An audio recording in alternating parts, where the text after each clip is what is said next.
Hello, good morning everyone. Ayan, maglagay muna tayo ng cream sa mukha natin para ready to massage. Massage natin yung mukha natin everyday guys. Para daw ma-maintain natin yung kahit wala sa kagandahan. At least matanggal natin yung mga kulubot sa mukha natin guys. Ayan, lagyan muna natin ng cream para madula siya i-massage. Ayan, mag-face massage muna tayo bago matulog. Ayan, ayan using our hands. Ayan, ayan. Ayan. Ayan guys, manual massage lang tayo kasi wala tayong pang face massage na gaya ng iba dyan na mayroon sila. Ito, yung kilay mo guys, natin guys, mga girls, yung kilay natin itataas natin kasi kapag tumatanda tayo, bumababa na yung kilay natin sa mata natin para mawala yung wrinkles. Yan, salin mo na rin yung ilong mo. Yan.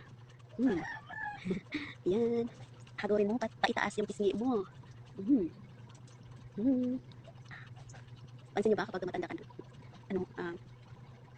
bubaba na rin yung pisngi mo dito para may ano na dito, wrinkles. Ayan.